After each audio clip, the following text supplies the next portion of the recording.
Awesome. Hey, everybody. My name is Alex Jenkins. I am a professional bass player and teach with Texas Music Institute. Just want to go through some warm-ups today, talk bass, talk music, talk life. If you have any questions, put them in the chat. And I'm going to be taking some breaks here to come up to the camera and kind of read some of those because we're having some audio difficulties this morning. So I'm just going to kind of talk and run through what my practice and my warm-ups usually look like. Give you guys some tips that I've found helpful over my time as a bass player, and yeah, hope you enjoy. So first thing, obviously, I like to do is get tuned up. I've already done that here, just so you guys don't have to hear that. But one app I would suggest is I've been using a Tonal Energy tuner recently, and I don't know why it took me so long to find this thing. I think it had been on my phone for like years, and I just started using it, and it's amazing because I'm very particular and very like I feel like most classical musicians probably are about pitch and tuning and stuff. But this gets down to the hertz and the tenths of a percent, and it's very very exact, and that helps me out. So I've been using that a lot. It has a metronome in there as well, so I recommend. And if it's not Tonal Energy, you know, do something like I especially when you're practicing on your own, I really recommend using a drone and a metronome. Drone for me has been super helpful, and I recommend that for all my students as well. So usually do that, and then what I like to do is start working with open strings, just to start off, just to kind of like get my right hand going. It kind of helps me to like double check and make sure I've got enough rosin on, and kind of just gets me a little bit centered from where I'm at. So this exercise actually came from I'm going to forget his first name. His last name is Anderson. I believe he played in Seattle Symphony for a while, maybe Seattle Opera. But I picked this up from like some like ISB magazine article like a number of years ago, and it just kind of become one of my daily routines.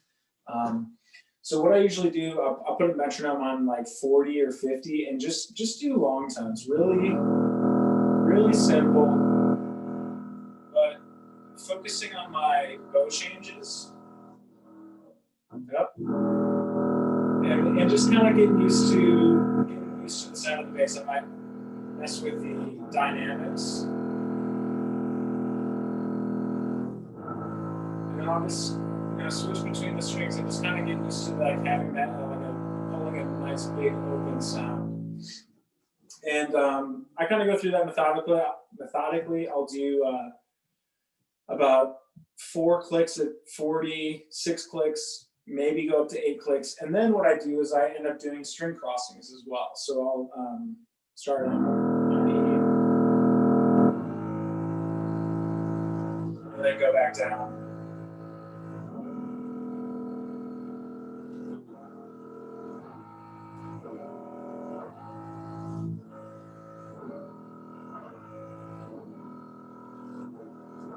As you can see, it's very like meditative.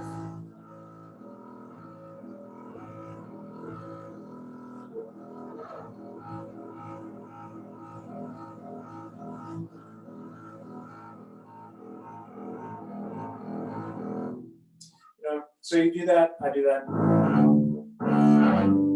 across all 4 strings.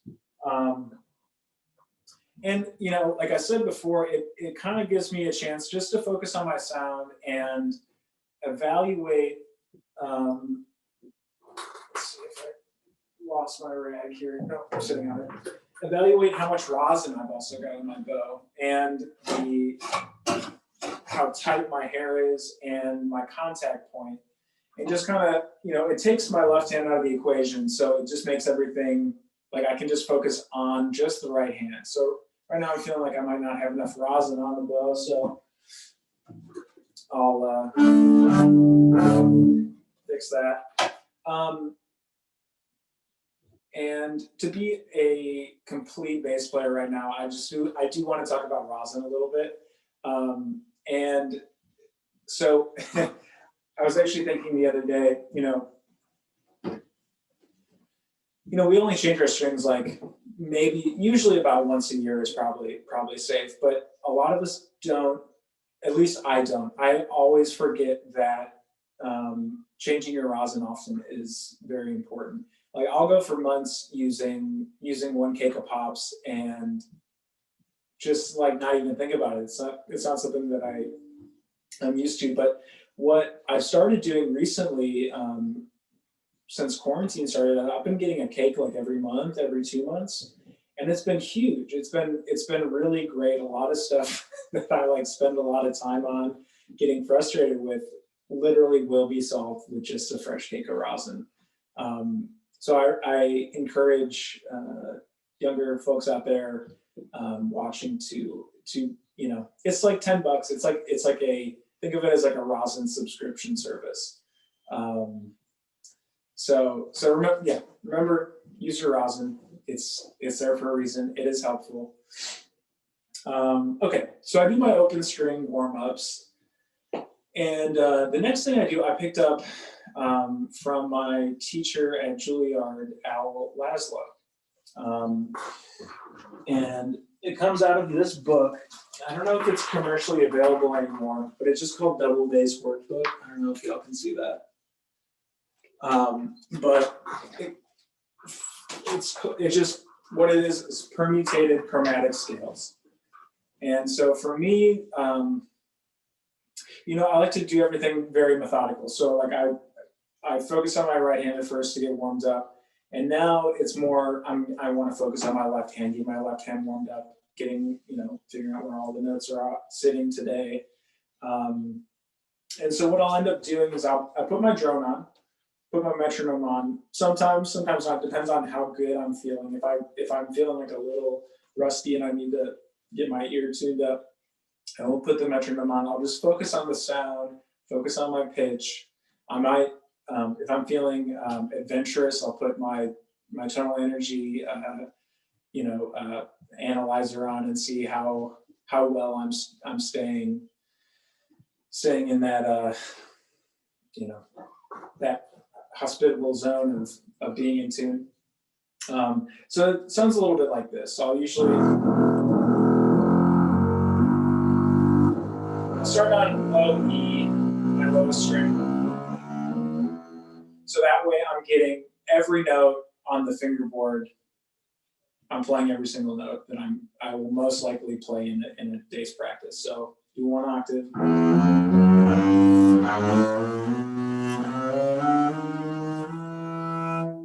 Sounds pretty good to me.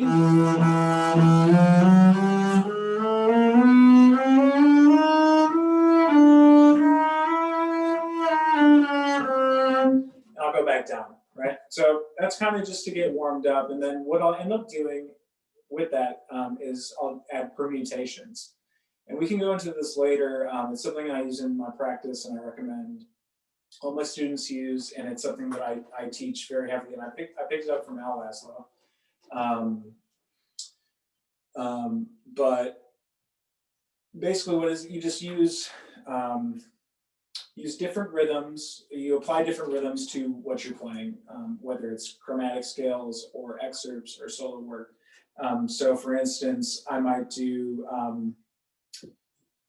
let's take a group of 4 notes. And what we're going to do is we're going to play the first note long and then the next 3 notes short. So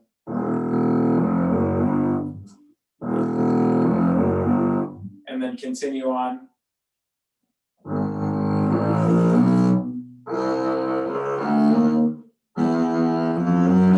So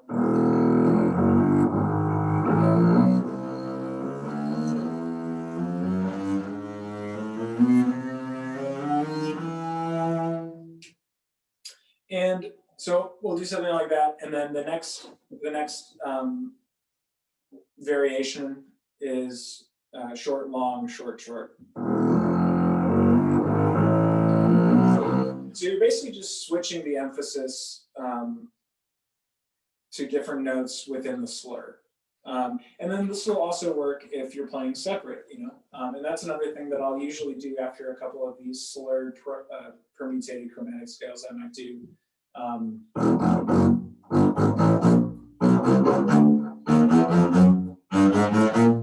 and so on. And usually by the end of that, you know, my right arm's feeling pretty warmed up, my left arm's feeling all right. And then one thing I like to do every day, and it might be overkill, and I think it kind of is, but it's just part of my routine, is I actually do vibrato exercises every day. And I use a mix of exercises. I started doing this with Mr. Laszlo, and I've added. I used to play, when I lived in Dallas. I played with Dallas Symphony quite often as a scholar and then as a sub. And I played for Chris Adkins, the principal cello there, and he gave me an exercise. You know, you call it the Lev Aronson exercise. And it's really annoying. So if you guys ever do this, if you ever want to like upset your parents or your sister or brother or somebody you're living with, this is probably the thing you want to do. So you want to put your drone on, put your metronome on. I usually put it on about, I don't know, anywhere between 50 and 60 to the quarter note. And then I'll just play it and you can hear it.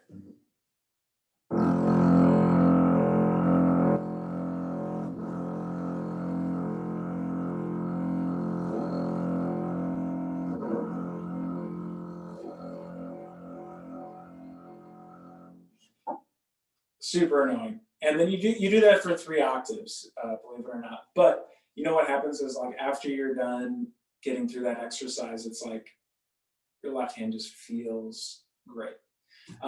Now, I don't do that every day. What I end up usually doing is a shorter version of it, which is just what I have in this Laszlo book, which is just straight 16 notes. So I'll do that all the way up to high F. And sorry, going back, I do this on F natural, like an F major scale, because what I end up doing while I warm up, you know, we start on E natural. I'm going to move to F natural through this, do another exercise in F sharp and one in G. So I'm systematically getting every single chromatic note through the instrument. I'm touching every note during my warm-up session. Okay, so going back, we're doing the vibrato scales in F, and so I'll do the the 16th notes through the note all the way up to my high F here, and then on the way back down, I'll work my vibrato out. So and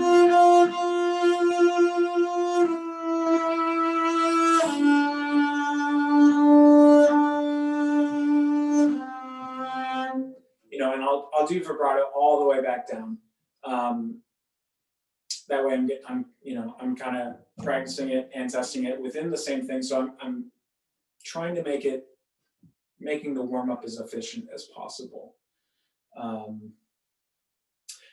And then some days I might also, I'll go up to F sharp, do the same thing. I'll play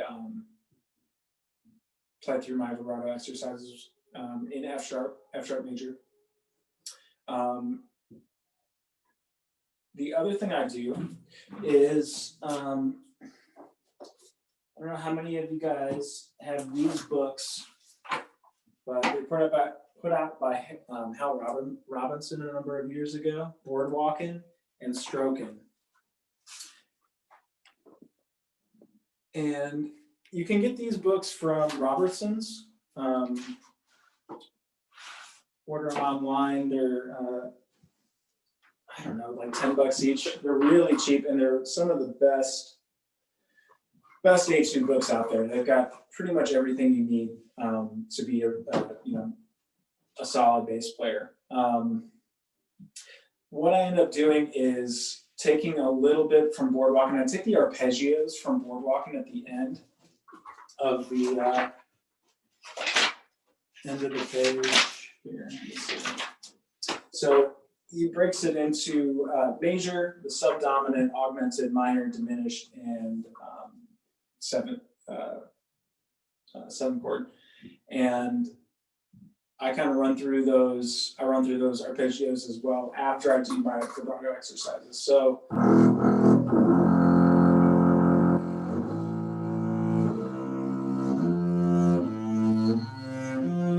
all the way up, all the way back down, and then I'll do the subdominant.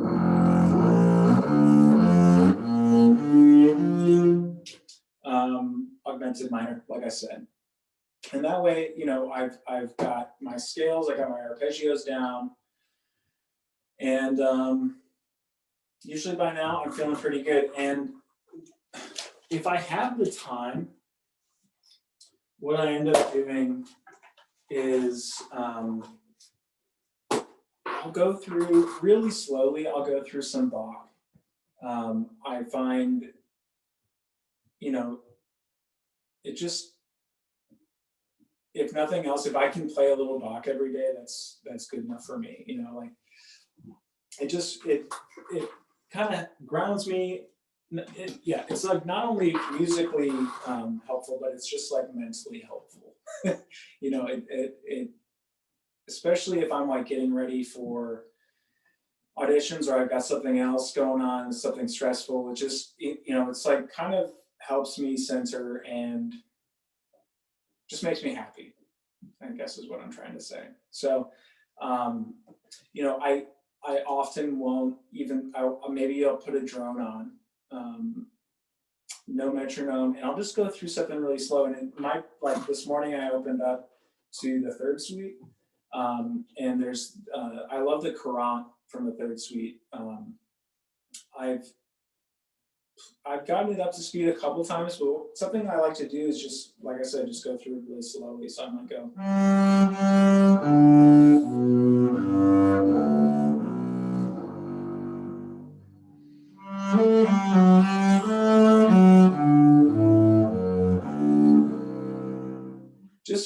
Just really slow, meditative, just get it all out and just focus on pitch and sound production, watch my contact point. And I might play the first half, I might just play like one line, you know, it kind of depends on the day, how much time I have, what I've got going on. So that's that. And oh, I know what I wanted to do.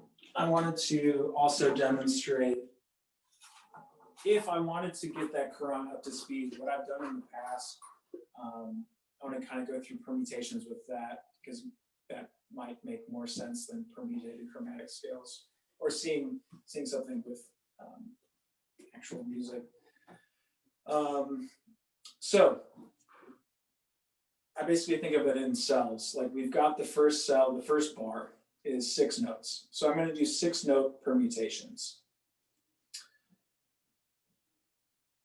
So that gives 6 permutations on the first note, second note, third note, fourth, fifth, sixth, right? So I'll do long and then short.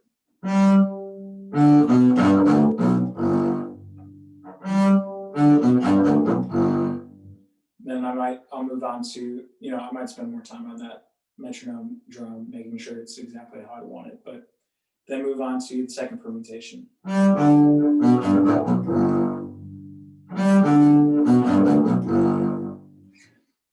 And so on. So I hope that's maybe clears that up. I'm not entirely, sometimes when I try to explain permutations, I get looks from my students like, what? And it might, sometimes it takes a second just to see it. I know for myself, when I wrote it out, I'm a much more of a visual learner. And when I wrote it out, it made a lot more sense. Like the first time I was going through it with my teacher, And that's often what I do when teaching it too, because sometimes just having someone tell you like, just do it this way is not helpful. So, so that's one practice strategy I employ often. Another thing that I've done in the past, I don't know how many of you guys are familiar with Rob Knopper. I really recommend checking him out. He's a buddy of mine from school. He was, I want to say he was like 4 years older than me, 3 years, but he's a percussionist in the Metropolitan Opera Orchestra. And fantastic player, really great mind. He has a blog, and he has a bunch of practice tips, practice strategies. He's thought out everything regarding auditions and practicing in such a logical way. It's kind of amazing. And for me, that's really helpful because I can kind of get, my mind will wander when I'm practicing. If I don't have a solid plan on what I want to do, it's easy for me to like waste a bunch of time. And I know that's kind of a common thing for some of us.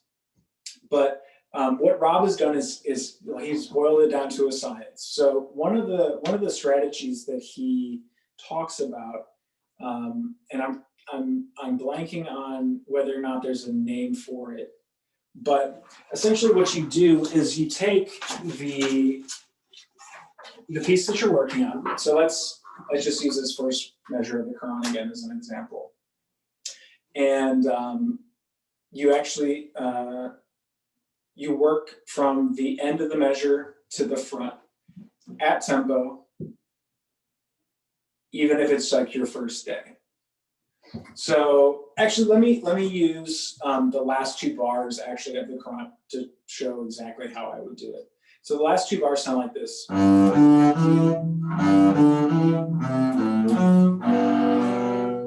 Right? So what I am doing is I put my metronome on, and I just play that last bar in tempo with the metronome. And I do it so many times, or as many times as it takes for me to really decide this is the way that I want to do it.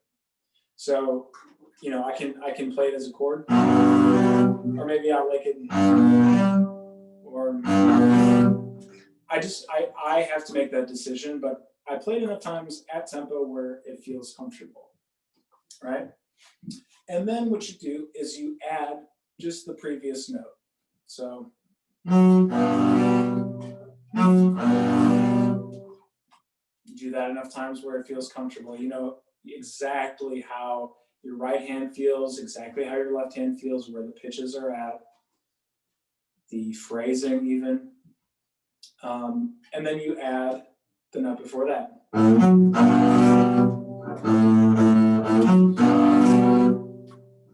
And so on. I won't continue to put you guys through that. But it's that kind of work that will really take your playing to the next level. When you get down to those minute details, and you're thinking even between, you know, I don't know how many notes are in this piece, but when you get in between every eighth note and every 16th note in this piece, and you really sit down and figure out, okay, how does that note relate to the next note in, you know, pitch, phrase, length, everything. When you do that, it really elevates your playing, and it makes you a lot more confident in your presentation of the piece, but also and also just like your facility throughout the piece, because you put that time in. So that was another thing. Check him out. His name's Rob Knopper. It's Knopper. And he has some really fantastic content on his blog and Instagram and all that. So that all being said, I'm going to take just a second here and because of our audio issues, I'm going to see if there's any, we get any questions yet? I have some questions actually, if that's okay. Yeah, sure. So in general, how long, like if you had like the perfect day, how long would you like to warm up? Like 30 minutes, an hour, 3 hours, whatever. Yeah, Like I think it's before a thing. It's a bit of a balancing act. You know, for me, it's like I could warm up. I could spend an hour warming up, and just I could get lost in it. Sometimes it's like very meditative. But that's not always helpful. You don't want to have to spend an hour to warm up and get comfortable. So I think ideally maybe 25 minutes.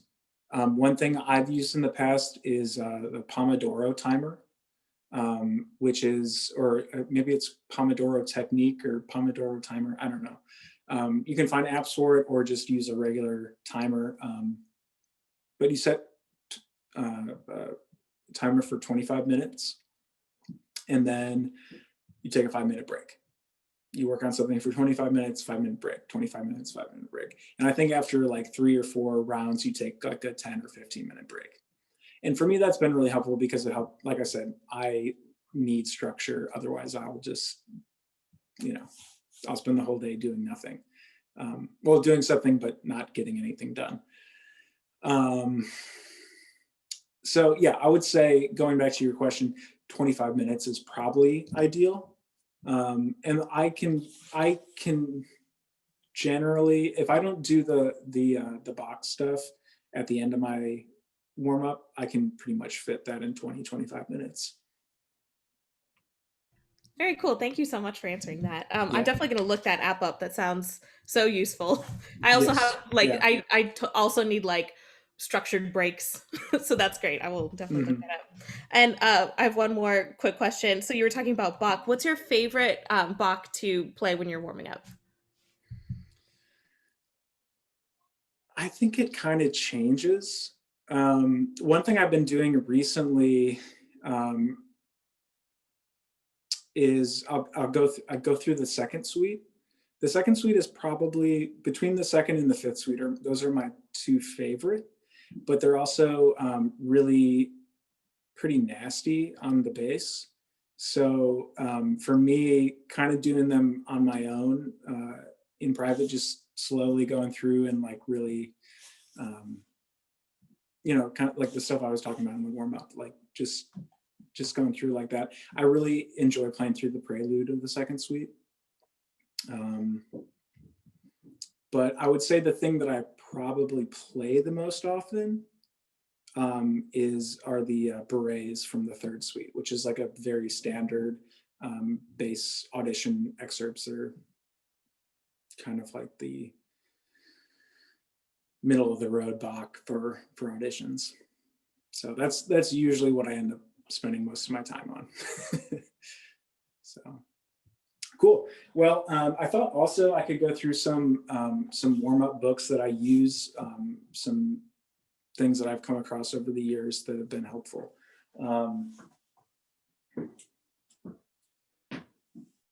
Let's see here. So we already went through, well, kind of went through, I showed you some of the things in the last lit book. Again, I'm not entirely sure if it's still commercially available, but I know that if you were to get in touch with Al, like he would totally send one. I'm sure he has some left over. And then, yep, Boardwalking, Hal Robinson. And what's cool about Boardwalking, and it's something that that I really appreciate, is that Hal took the time to the way it's put together. It's taken from a certain page on I think the Rabath method, book 3, if I'm not mistaken. And he kind of boiled down that entire book, maybe not the entire book, but a good, like some of the most potent information in that book into basically 2 pages for each scale. And I really like that, because in my own teaching, I really like to, especially with young students, like students just starting out, I love to start them off with learning Rabath technique, um, as opposed to Simandl, which we might introduce a little bit later on. But I think for beginning students, a version of this book, maybe just in 1 octave scales or in up to 2 octave scales, using what Mr. Robbins has laid out in this book is incredibly helpful. Also, one other book I like to use with students are the George Vance progressive repertoire books, and those are all Rabath based as well. Okay, so there's that, and then stroking is like the right hand manual for all bass players. It's a transcription of the subcheck violin bowing technique without a lot of the stuff that isn't pertinent to the upright bass taken out. And one thing I wanted to mention, there's a bass player, his name's Dennis Whitaker. He's down in Houston. I believe he plays with the Grand Opera, the Houston Grand Opera. I believe he's principal. He just came out with a really great book that has compiled all of these exercises, incredibly useful exercises. And I've been playing through these off and on the past month or so. I just got this book, but it's like a compilation of some of the best pedagogical minds of the past, couple decades. Just off the top here, Braditich, Dimoff, Ellison, Gary Carr, Mark Whitney. He's kind of taken all these funky little exercises and put them together in one big compilation. And it's funny because when I first got this book, I started going through it, and I have all these pieces of staff paper that I printed out and wrote these exercises out, or I have these photocopies of random exercises that I picked up in college, way back. And it's funny, this book is just basically a really nice version of all of them put together in one place. So I'm really grateful for him putting this together. And you can find this, I think, I'm pretty sure I bought this on Amazon. It's very easy to look up. Also, another really helpful book is A Contemporary Concept of the Bowing Technique for the Double Bass. And this is put out by Fred Zimmerman. He's a legendary teacher in New York. And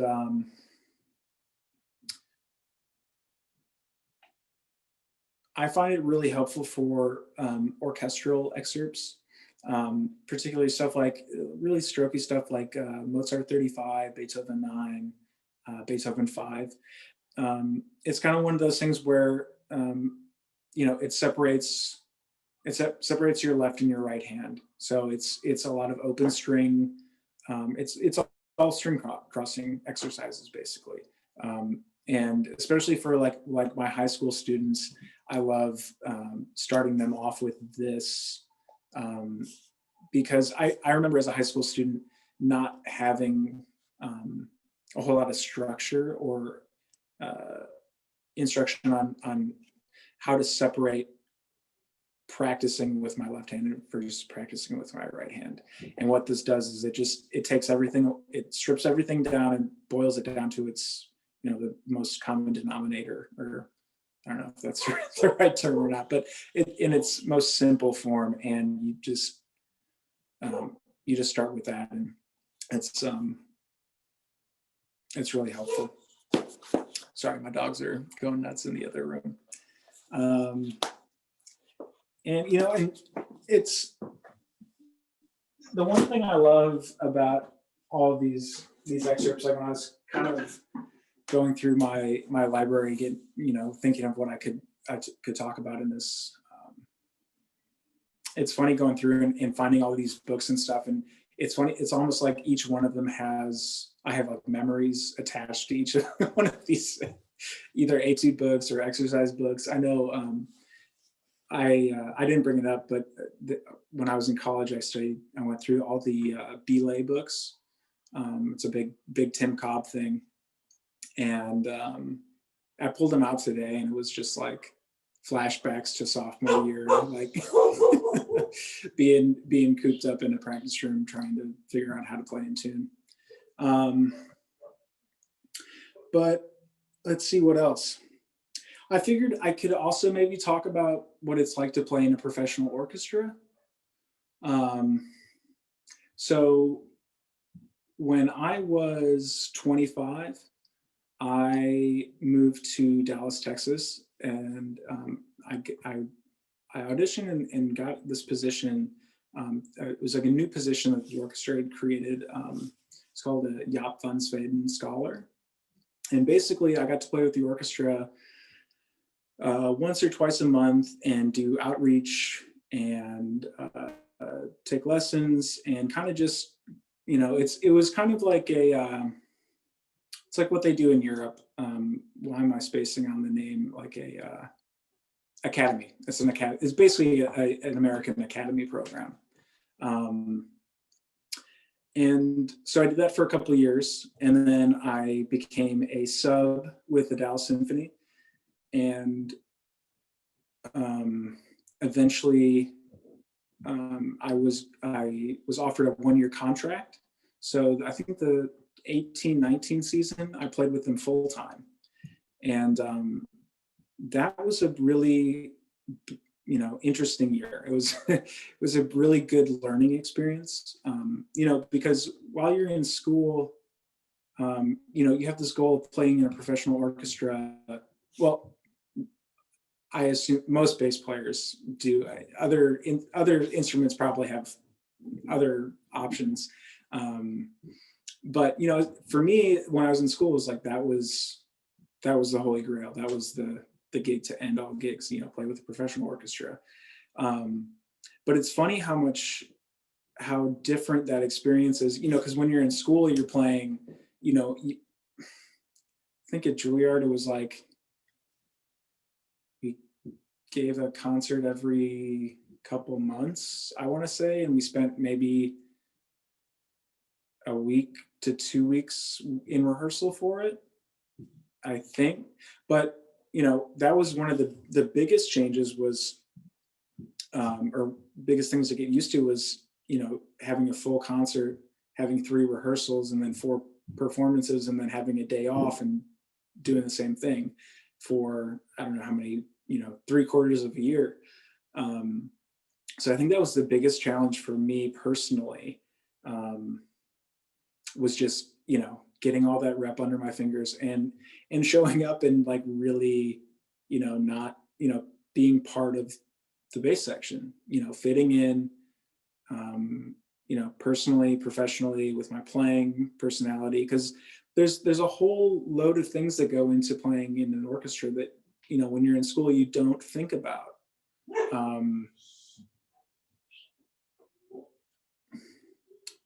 So sorry, dogs are getting wild in the other room.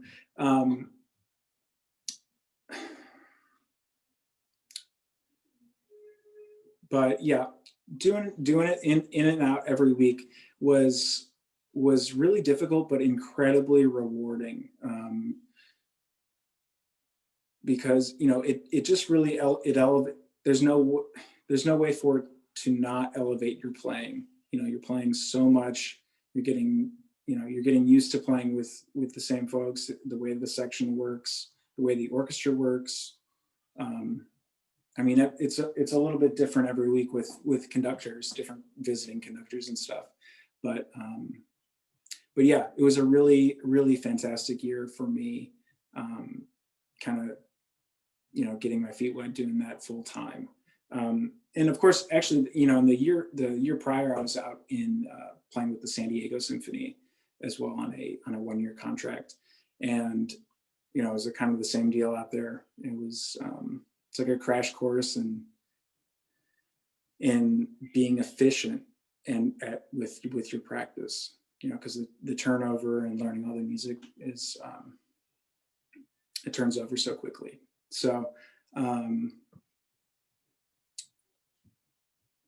so I don't know if that's an accurate depiction of what it's like to play in a professional orchestra, but maybe if people have more questions, they can comment in the Facebook thing and I can answer them at a later time or get back to that. I was trying to think of what else. I think one other thing that I'm pretty passionate about, and I like to try to destigmatize a little bit, is mental health within the orchestral community, because it's kind of one of these things where, we have one of the, getting a job in an orchestra is one of the more difficult, I feel like one of the more difficult things to do in a profession. It's a difficult profession to choose because, there's so many people that are so talented doing the same thing that you are doing. And there's only a handful of spots, right? And I think it's this thing where, you have to be, there's a sense of having to be perfect. And over a number of years, that's if you are constantly being told that you have to be perfect, but say you're not winning auditions or you're not feeling fulfilled, if you have won a job and you're not fulfilled, that can lead to a lot of issues with your mental health. I know it did for me. I've struggled with different aspects of my mental health for a number of years. And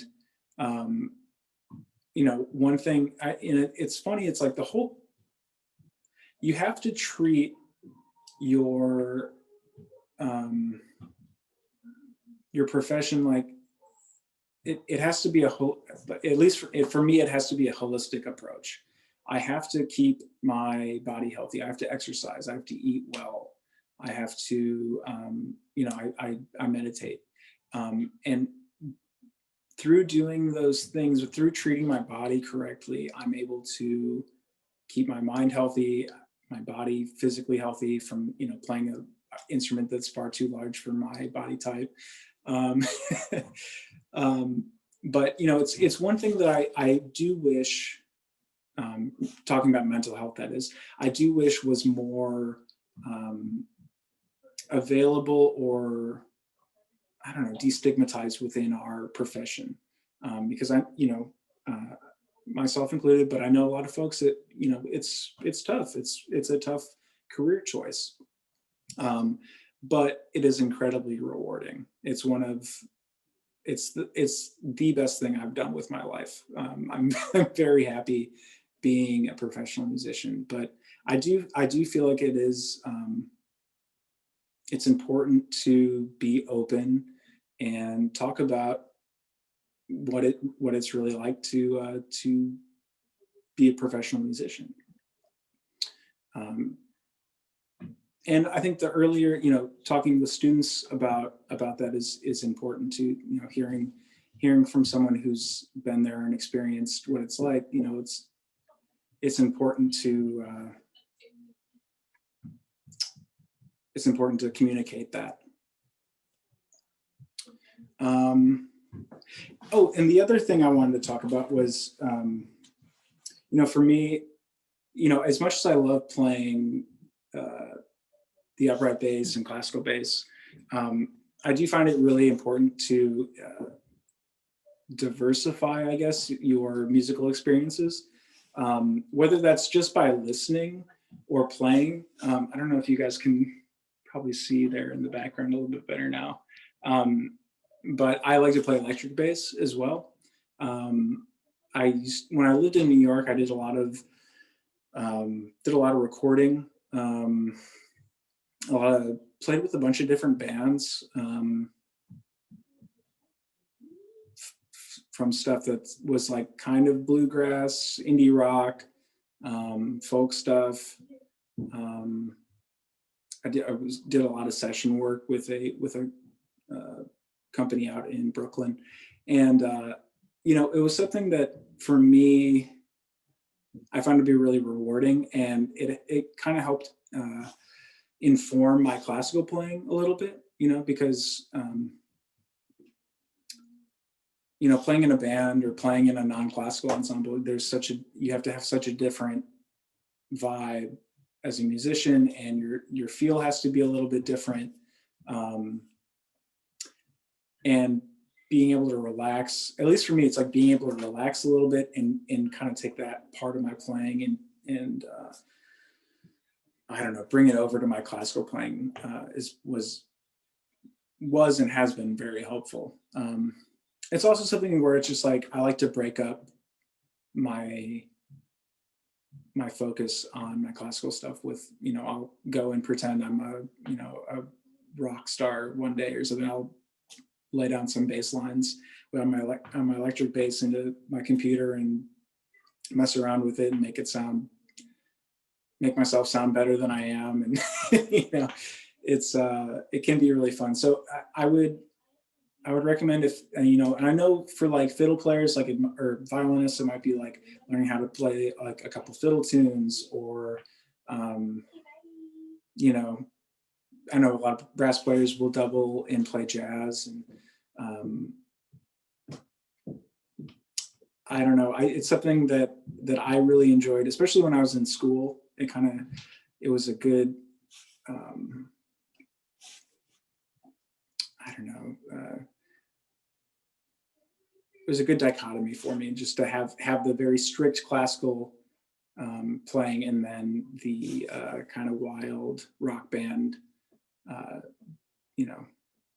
lifestyle by night, I guess. So yeah, I'm trying to think of what else I wanted to talk about, but I mean, there's a bunch of like nerdy bass things that I could talk about, but without any bass players here asking me those nerdy questions, I don't want to have to go into it if I don't have to.